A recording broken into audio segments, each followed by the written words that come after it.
ये जाएगी नहीं मानेगी। जाओगी सती की? बिल्कुल जाऊंगी महाराज, मुझे रोकने का प्रयास मत करो। जा रही है। बोले बाबा बोले देवी मैं तो कुछ कह नहीं सकता, मैं तो मना कर रहा हूं, लेकिन फिर भी तुम नहीं मान लो, देख लो। अब आंख बंद कर ली भोले बाबा ने। सती कहने लगी क्या करूं? बोले बाबा मुझे जाने दो। सती के दो रूप दिखाई दिए यहां पर। ठीक है महाराज, आप मुझे मना करते हो, मैं आपकी नहीं मानूंगी, आज मुझे जाना है और आप जाने, मुझे रोकने का प्रयास मत करना। सती कहती हुई जाती है और गेट पर पहुंच जाती है। तो ये जाने वाला जो रूप है वो कौन सा है? क्रोधावेश। क्रोधावेश में कहती है सती ठीक है महाराज मुझे रोकना मत, मैं जा रही हूं।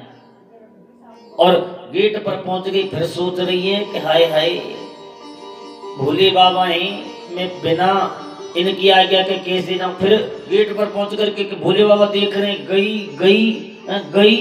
फिर गेट पे जब रुक गई ना, भोले बाबा ने आंख बंद कर ली। फिर कहती तो महाराज मैं ये कह रही हूं कि मुझे जाने से मत रोको, मुझे जाने दो। बार बार के बाद एक बार के बाद मैं जाऊंगी। फिर लौट के आ गई। फिर भोले बाबा बैठ गए ध्यान मग्न में। इसका मतलब है जाती है क्रोधावेश में, आती है प्रेमावेश में। अब दो रूप सती के यहाँ पर दिखाई दे रही है। भोले बाबा के कहने से सती नहीं रुकी, गणों को साथ में दिया, भैया चले जाओ, ये सती नहीं मानेगी, आप इसको ले जाओ। सती चली गई। कह देखा हर जतन बहु रहे न दक्ष कुमार, और किए मुख्य गण संग तब विदा कीन त्रिपुरार। विदा कर दिया सती को। ठीक है जाओ देवी, कुछ नहीं कहूंगा, जाओ चली जाओ। चली गई। सती जाकर के पिता के यज्ञ में पहुंची। पिता के यज्ञ में जाकर के देखा, अरे राम राम राम।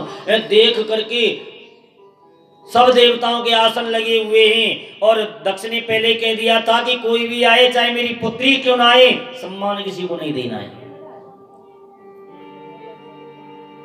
पिता भवन जब गई भवानी, दक्ष त्रास काहु न सम्मानी। दक्ष के कहे अनुसार किसी ने सम्मान नहीं दिया सती को। के सादर भलई मिली एक माता, भगनी मिली बहुत मुस्काता। हाय हाय मैया कहने लगी बेटी मैंने बहुत समझाया तेरे पिता को, पर क्या करूं, तेरे पिता ने मेरी एक ना सुनी और तुझे न्योता नहीं दिया। क्योंकि माँ की जो ममता होती है वो अलग होती है, और वो भी बेटी के प्रति। बेटा के प्रति तो भाव भी बदल जाए, लेकिन बेटी के प्रति तो जीवन भर एक सोई भाव रहे माँ को। अब मैया कहने लगी बेटी बता मैं क्या करूं, तेरे पिता के आगे मेरी एक नाई चली, बुलावा नहीं दिया। चिंता मत करे, अब तू आ गई तो मेरी आत्मा तृप्त हो गई। अब उसकी जो बहनें थी वो बहन आ गई सती की। अब वो बहनें कहने लगी आए आए, अरे सती तुझे बुलाया तो था नहीं, तू आ गई कि बिल्कुल आ गई। अरे राम राम राम, आ गई कि बिल्कुल आ गई। अच्छा एक बात बता हमें, भोले बाबा नहीं आए कि भोले बाबा नहीं आए? अच्छा कब आएंगे?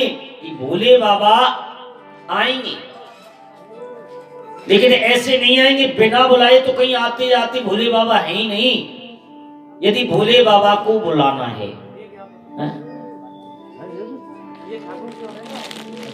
आज भोले बाबा ऐसे नहीं आते, बिना बुलाए कहीं नहीं जाते। अच्छा एक बात बता, तेरे पति ने तेरे लिए कुछ काम करना शुरू कर दिया है कि नहीं किया है? बोले कैसे? कि कुछ मकान बकान बनवा दिया है कि ऐसे ही कैलाश पर्वत में शमशान भूमि में ही रहते हो?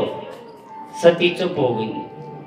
अच्छा छोड़, तेरे पति ने और कुछ वस्त्र वस्त्र पहनना शुरू कर दिया है, ऐसे ही बागम में लपेट के घूमता है, फिर भी चुप रही सती। तीसरी बात, अच्छा एक बात बता, तेरा पति कुछ भोजन भोजन कर लेता है कि भांग धतूरा खा के मस्त रहता है? सती कहने लगी देख मेरो पति चाहे भांग धतूरा खावे, चाहे बागंबर लपेटे, चाहे शमशान में रहे, चाहे भूत प्रेतन के संग रहे, लेकिन त्यारे जो पति है ना, मेरे पति जब तक हैं और तुम्हारे पति की रक्षा करते रहे, जब तक तुम्हारा जीवन सही है और सुरक्षित है। और मेरे पति के पास में जब जब संकट तुम्हारे पतियों पे आता है, जब मेरे पति के पास भाग गया मैं, बताओ मेरा पति यदि रक्षा नहीं करे तो त्यारे पति कहाँ जाए? राक्षस ने एक देर में मसल के रख देने, एक देर में मार देंगे तुम्हारे पति। चुप हो गई सती की बात को सुन।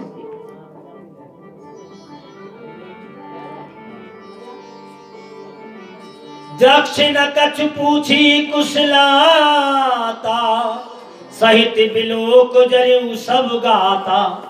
आज सती कहने लगी, बताओ सारे शरीर में आग लगी कि मेरे पति के लिए कोई सम्मान नहीं दिया मेरे पिता ने।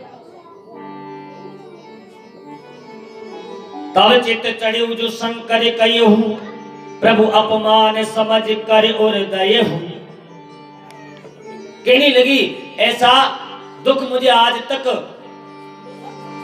नहीं मिला जो आज जाकर के दुख मिला है कि मेरे पति का अपमान और यहाँ पर इस यज्ञ में, पिता की यज्ञ में हुआ है। सती विचार कर रही है।